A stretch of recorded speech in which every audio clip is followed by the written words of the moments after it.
അസ്സലാമു അലൈക്കും വറഹ്മത്തുള്ളാഹി വബറകാതുഹു.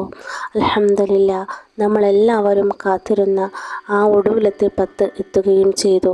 റമദാൻ മാസത്തിൻ്റെ ഒടുവിലത്തെ 10ലാണ് ആ ദിവസം, അതായത് വിശുദ്ധ ഖുർആൻ പറയുന്ന ഖുർആൻ ഇറങ്ങിയ ദിവസം, അതായത് റമദാൻ മാസത്തിലെ ഏറ്റവും ശ്രേഷ്ഠമായൊരു ദിവസം അഥവാ ലൈലത്തുൽ ഖദർ, ഖുർആൻ ഇറങ്ങിയ രാത്രി. ആ രാത്രിക്ക് വേണ്ടിയിട്ടാണ് നമ്മൾ കാത്തിരിക്കുന്നത്, അഥവാ ലൈലത്തുൽ ഖദർ നമുക്ക് ലഭിക്കുന്നതിന് വേണ്ടിയിട്ടാണ് നമ്മുടെ കാത്തിരിപ്പ്. അൽഹംദുലില്ലാ, അല്ലാഹു സുബ്ഹാനഹു വ തആല നമുക്കെല്ലാവർക്കും ആ കാത്തിരിപ്പ് സഫലമാക്കി തരുമാറാകട്ടെ. ആമീൻ. എന്താണ് ലൈലത്തുൽ ഖദർ എന്നും ലൈലത്തുൽ ഖദർ കൊണ്ട് അന്ന് എന്താണ് സംഭവിക്കുന്നത് എന്നും വിശുദ്ധ ഖുർആൻ നമ്മോട് പറഞ്ഞു തരുന്നുണ്ട്. ഇന്നാ അൻസൽനാഹു ഫീ ലൈലത്തുൽ ഖദർ. ലൈലത്തുൽ ഖദർ എന്ന് പറഞ്ഞാൽ വിശുദ്ധ ഖുർആൻ ഇറങ്ങിയ രാത്രിയാണ്. പിന്നെയോ, ഇനി സംശയം, വമാ അദ്റാക മാ ലൈലത്തുൽ ഖദർ, എന്താണ് ലൈലത്തുൽ ഖദർ? അല്ലാഹു സുബ്ഹാനഹു വ തആല തന്നെ പറയുകയാണ്, ലൈലത്തുൽ ഖദ്രി ഖൈറും മിൻ അൽഫി ഷഹർ. 1000 മാസത്തേക്കാൾ ഉത്തമമാകുന്നു ആ ഒരു ദിവസം. അതായത് 1000 മാസം കൊണ്ട് പ്രവർത്തിക്കുന്ന കർമ്മങ്ങൾ ആ ഒറ്റ ദിവസം കൊണ്ട് നമ്മൾ ചെയ്യുകയാണെങ്കിൽ അല്ലാഹു സുബ്ഹാനഹു വ തആല 1000 മാസത്തേക്കാൾ പ്രതിഫലം ആ ഒരൊറ്റ രാത്രി കൊണ്ട് നമുക്ക് തരുന്നതാണ് എന്നാണ്. അതുകൊണ്ട് അല്ലാഹു സുബ്ഹാനഹു വ തആലയുടെ ഈ വാക്കുകൾ നമ്മൾ ശ്രദ്ധയോടെ അല്ലെങ്കിൽ ഗൗരവത്തോടെ എടുക്കുകയും നന്നായി, അതായത് നബി സല്ലല്ലാഹു അലൈഹി വസല്ലം ഉടുമുണ്ട് മുറുക്കി ഉടുത്തിരുന്ന സമയമാണ് ഈ ഒരു സമയം. അതായത് റമദാനിൻ്റെ അവസാനത്തെ 10കളിൽ ഒറ്റയായ രാവുകളിലാണ് നബി സല്ലല്ലാഹു അലൈഹി വസല്ലമ ഇത് പ്രതീക്ഷിച്ചിരുന്നത്.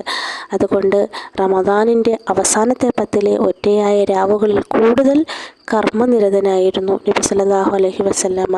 അതുകൊണ്ട് മാക്സിമം പരമാവധി തന്നെ നമ്മളും ഇഅ്തികാഫിലും അഥവാ പള്ളിയിൽ ഭജനമിരിക്കലും അതുപോലെ തന്നെ ദിക്റിലും ദുആകളിലും സ്വലാത്തിലും ഖുർആൻ പാരായണത്തിലും അതീവ ജാഗ്രതയോടെ നമ്മൾ കരുതിയിരിക്കേണ്ട ദിവസങ്ങളാണ് ഇനി നമുക്കുള്ളത്.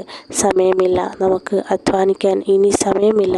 വേഗം തന്നെ കഴിയുന്ന മാക്സിമം പ്രവർത്തനങ്ങൾ നമ്മൾ നമ്മുടെ അമലുകളിൽ ഉൾപ്പെടുത്തുക. കഴിയുന്നിടത്തോളം മാക്സിമം ഇസ്തിഗ്ഫാർ അധികരിപ്പിക്കുകയും ചെയ്യുക. അല്ലാഹുമ്മ ഇന്നക അഫുവുൻ തുഹിബ്ബുൽ അഫ്വ ഫഅഫു അന്നി എന്ന പ്രാർത്ഥന അധികരിപ്പിക്കുക.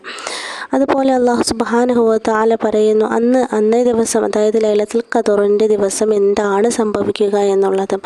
തനസ്സലുൽ മലായികതു വറൂഹു ഫീഹാ ബിഇദ്നി റബ്ബിഹിം മിൻ കുല്ലി അംർ. അല്ലാഹു സുബ്ഹാനഹു വ തആലയുടെ കൽപ്പന പ്രകാരം അല്ലാഹുവിൻ്റെ മലക്കുകൾ ആകാശത്തു നിന്നും ഇറങ്ങി വരികയും നമ്മുടെ പ്രവർത്തനങ്ങൾക്ക് സാക്ഷിയാവുകയും ചെയ്യുന്നതാണ്.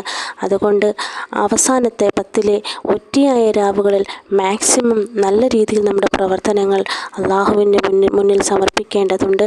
പ്രാർത്ഥന അധികരിപ്പിക്കേണ്ടതുമുണ്ട്. നമ്മൾ ഇന്ന് ഈ കാണുന്ന ദുരന്തങ്ങളിൽ നിന്നും നമ്മുടെ കുടുംബങ്ങളെയും നമ്മുടെ കുടുംബാദികളെയും നമ്മുടെ സന്താനങ്ങളെയും കാത്തുരക്ഷിക്കുവാൻ വേണ്ടി ആത്മാർത്ഥമായി നമ്മൾ പ്രാർത്ഥിക്കേണ്ട ഒരു അവസരമാണിത്. അല്ലാഹു സുബ്ഹാനഹു വ തആല നമ്മളിൽ നിന്നും സ്വീകരിക്കുമാറാകട്ടെ. എല്ലാവിധ ഫിത്നയിൽ നിന്നും അല്ലാഹു സുബ്ഹാനഹു വ തആല നമ്മെയും നമ്മുടെ മക്കളെയും അതുപോലെ നമ്മുടെ കുടുംബാദികളെയും കാത്തുരക്ഷിക്കുമാറാകട്ടെ. ആമീൻ. അസ്സലാമു അലൈക്കും വറഹ്മത്തുള്ളാഹി വബറകാതുഹു.